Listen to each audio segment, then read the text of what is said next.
Good morning mga boss. So, first time natin gagamitin ang ating diagnostic tool dito sa ating Vito at saka Click version 2. Kasi nung binili natin to, doon kala Sir Mel, hindi naman tayo nag-operate nito. Okay? So, syempre, aralin na din natin. Okay? Pati dito yung Honda Click version 2 natin para makita din natin yung parameters niya. Okay? So, ayun mga boss, nabuksan na natin yung lagayan ng battery. At nasa footboard yan. Okay? Ito naman yung kabitan ng diagnostic tool natin. Okay? Buksan natin.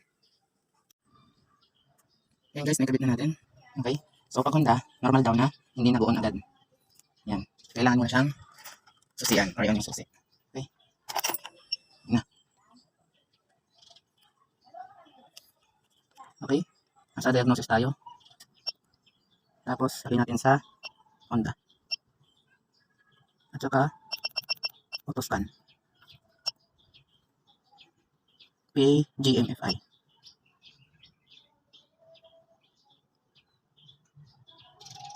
ECU info, engine data, read DTC, LSDTC. Ito na yung fault code. Read DTC. Current DTC. Ayan, wala. So, wala kasing check engine.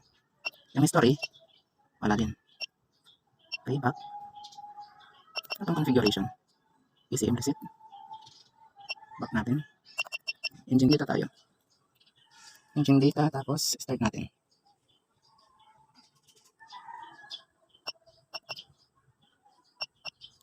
Okay, start natin. Oh, mataas yung RPM mo. 19 to 2,000 RPM mataas. Yan, yun palandahan pag may diagnostic tool tayo. Baka ma-adjust na natin to. Okay? Kasi yung standard nyan, 1617. Okay? So, kailangan natin ma-adjust. Ayun, bumaba. Dito kasi yan.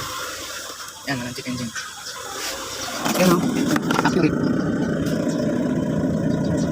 Idle speed in neutral, 17 plus minus. 17 plus minus, ibig sabihin, 17 plus minus 100. So, pwede siya maglaro ng 16 to 18. Okay na, 16, 18. Tama. Ay, RPM lang siya pag kakastart pa lang. Ayan, tumaas, 18, 19, 16. So, magalaw yung ano niya. 16, 17, 1. Okay, so okay na yan. Hindi na natin i-adjust yan. So, hindi accurate yung voltage sa panel at saka dito. 14.5. 7.7 lang siya.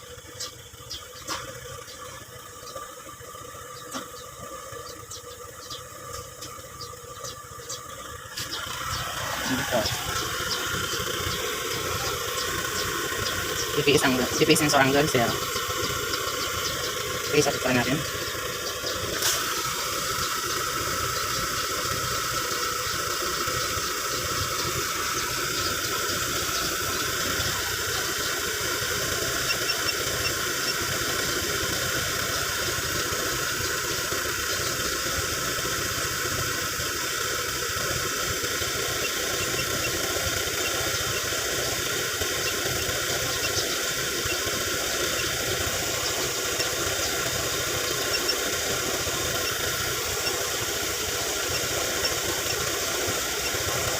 Okay, ayos na.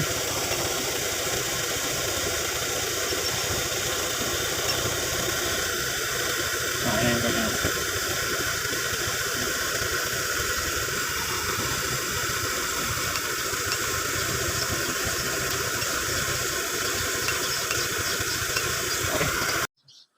Itong Honda Beat naman yung isip natin guys. Yan, nalagay ko na din yung diagnostic tool. Pero naka-off pa siya. So, susian lang natin para mag-on. Okay. Diagnosis. Okay. Lagyan natin sa Honda. Okay. Tapos, lagyan natin sa autoscan. Yan. BGMFI. Okay.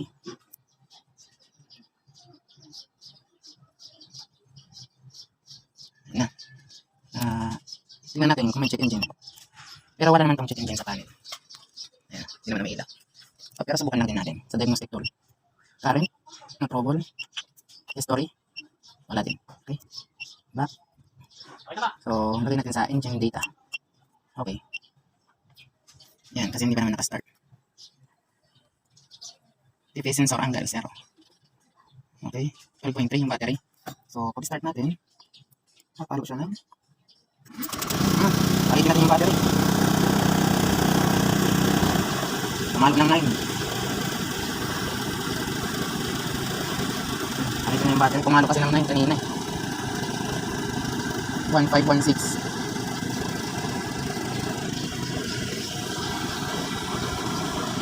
Ayan.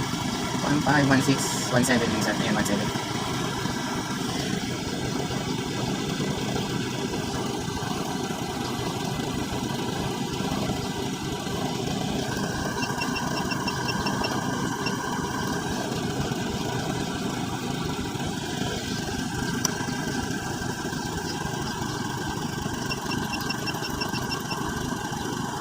Max sensor voltage.